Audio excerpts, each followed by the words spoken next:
Alright, I got 574 unrooted nets, and in this video I'll continue to untangle this middle part of the board. So I have arranged several of the outer parts so that I have the leads coming out here, and then from here they will connect to the main CPU. But there's still a few things we can do here to make sure that that we untangle as much as possible before we start routing this portion of the board. One of the things that comes to mind is this. There are a few things here that are shared between both motor controllers, such as, for example, this overcurrent adjustment digital potentiometer. And these things will need to go somewhere here, so that the leads that go to each motor controller are equal length and as short as possible. So I have to possibly move the CPU a little bit. Let's see. Let's first figure out which parts we need to have in this small area here. So the encoder 1, VDD 5 volts. This will have to be somewhere in the middle as well. But it doesn't have to be on the, let's see, it could actually go on the back. Let's see. So, in terms of layers, we have footprints front, right?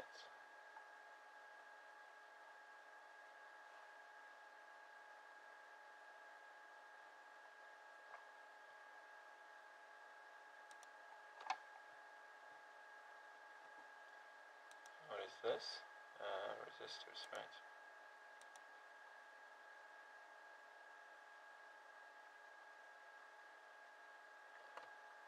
And this goes, let's see.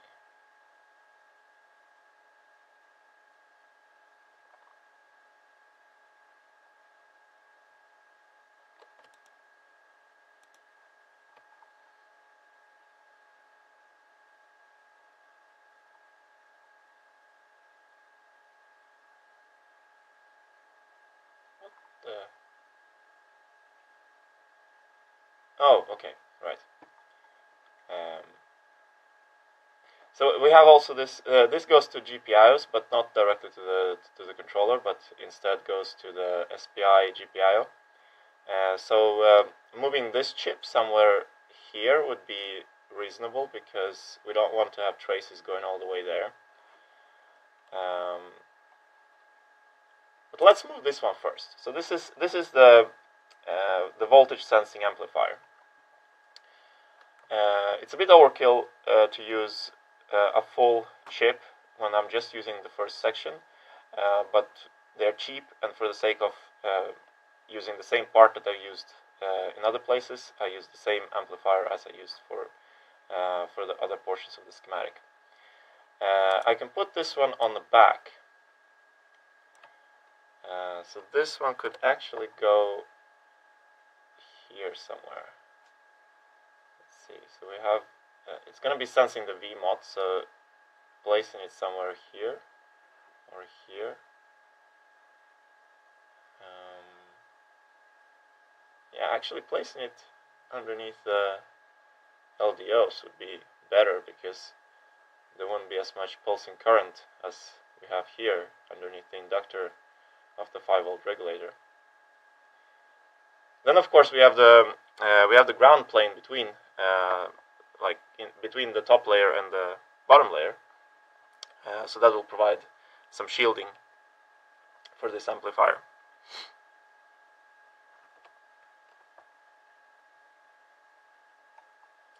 And then that goes up there, right?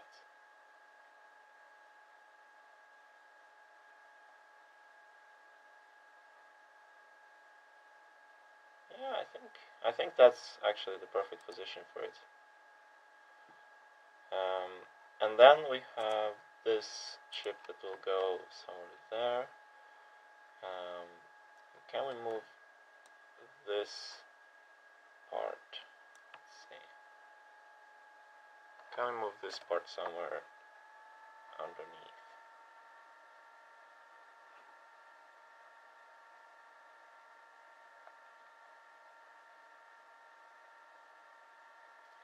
Okay, so this goes to the power connections and to the right. It has two control signals that go directly to the MCU and two that go to the SPI GPIO.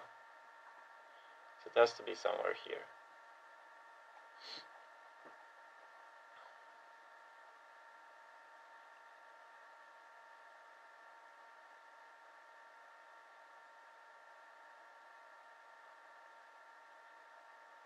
Yeah, I'll flip it and place it on the back. Let's see. Maybe like this. Yeah. Yeah, definitely. Okay, cool. So, let's see.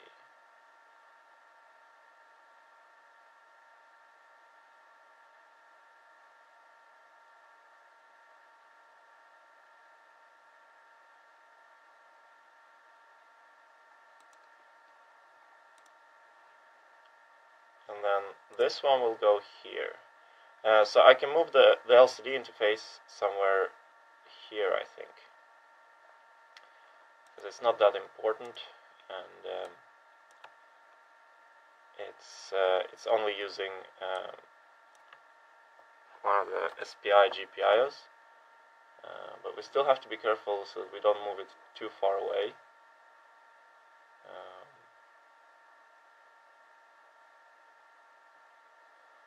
There's a few things I could actually rewire here, I think. So let's have a look at this one. This is LCD VO.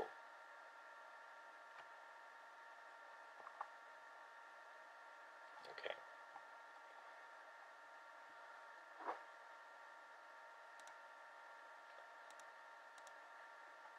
Let's see what other signals we have here besides LCD. Oh, this is just the LCD, so that's, yeah, actually this is perfect, because we also have the switch for the CAN bus, which is here. So having both the LCD and the switch closer together is a plus. And also we have freed a bit of space here for these chips.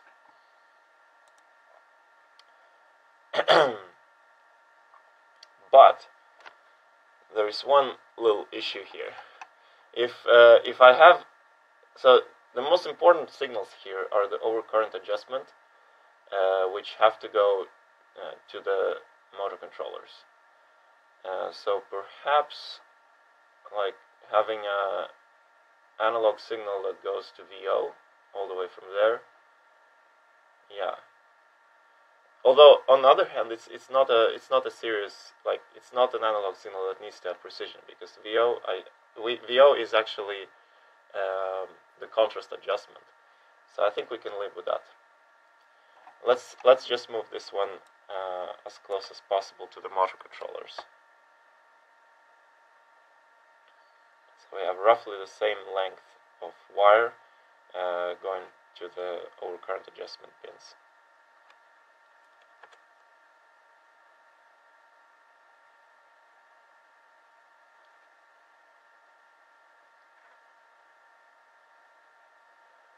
So let's see. We have a few. We have the I2C signals, and we have actually two signals going there. Yeah, so placing it, this would be probably the perfect place for this.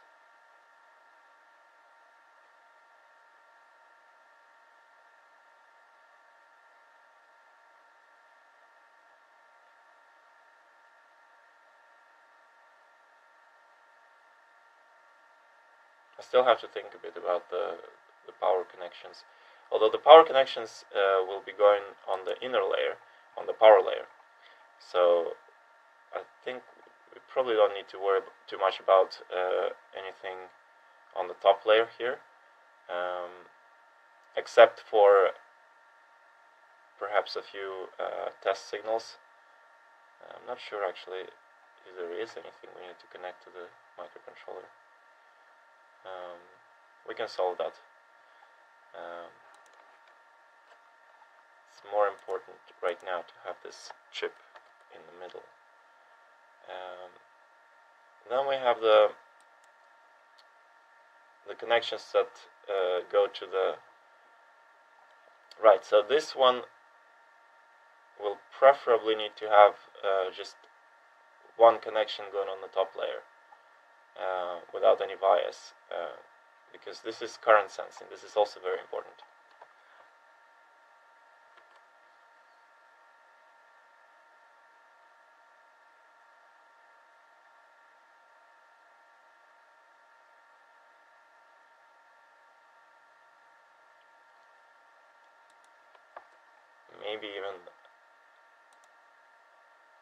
Maybe it would be a good idea also to move.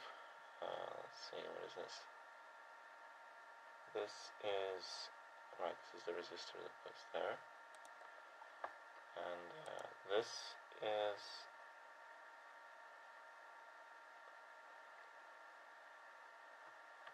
this is just for the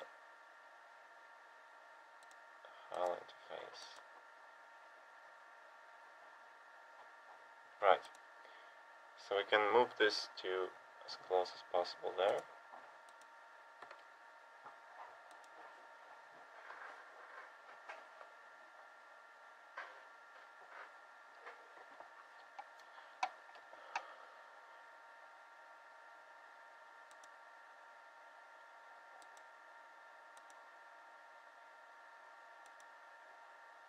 And this is just 2 test points for the 3.3 volts, and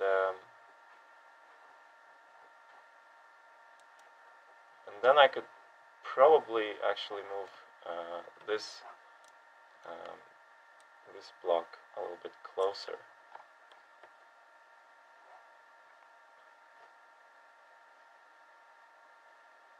So I have a bit more space here to route the current sensing.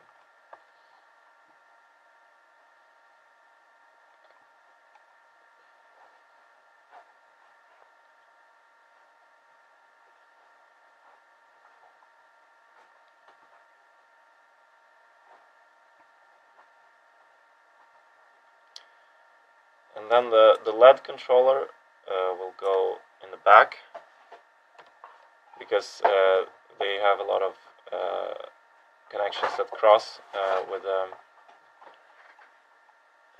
the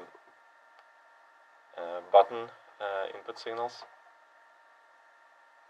Oh, damn.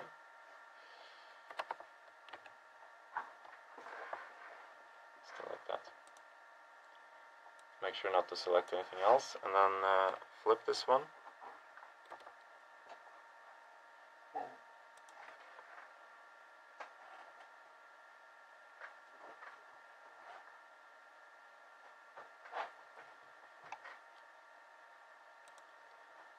And then this will go on the top layer together with the SPI GPIO connections. So perhaps SPI GPIO can probably go here. I think that SPI GPIO will have to be closer to the microcontroller. I'm just trying to see which pins are being used and where they connect.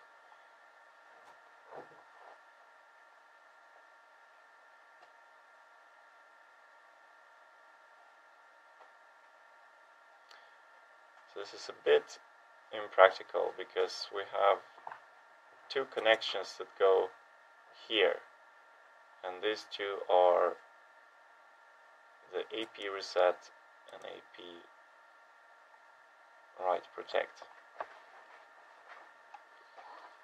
So it would be probably reasonable to rewire these connections to some GPIO on the main controller, and then to swap out some other connections so that they go to the to this SPI chip.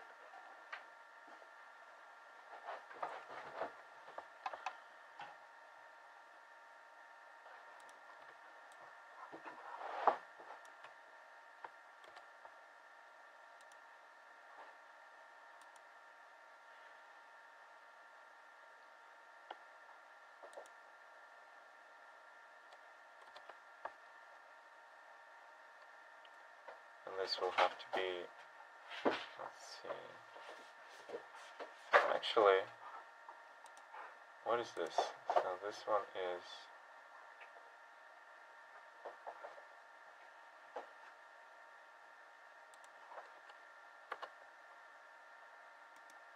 come on, stop lagging.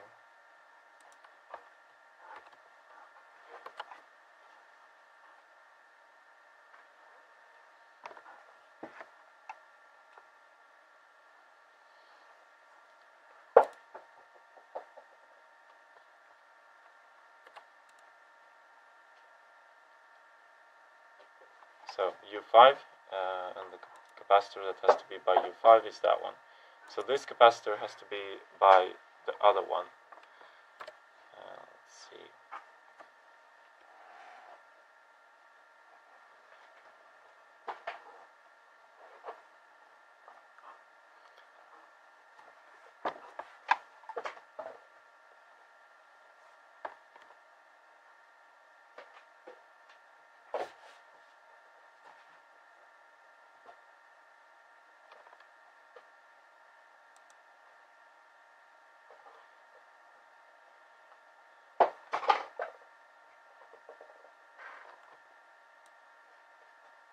This one will go here.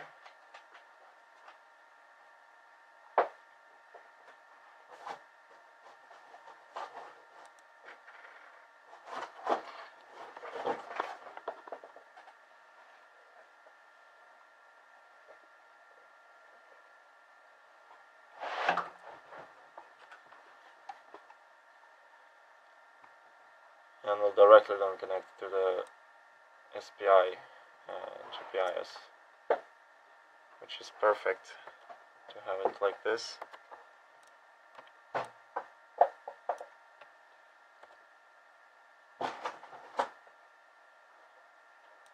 Yeah. So I'll just continue untangling this, and then I'll continue routing after I've improved the placement a little bit. It's impossible to see exactly how things should be connected when just starting out, or at least at the schematic stage, because you don't actually know. It's really hard to anticipate how you'll be placing things later. So it's important to start with placement and then rewire things once you know sort of where things are going to be placed. All right, thanks for watching. Bye.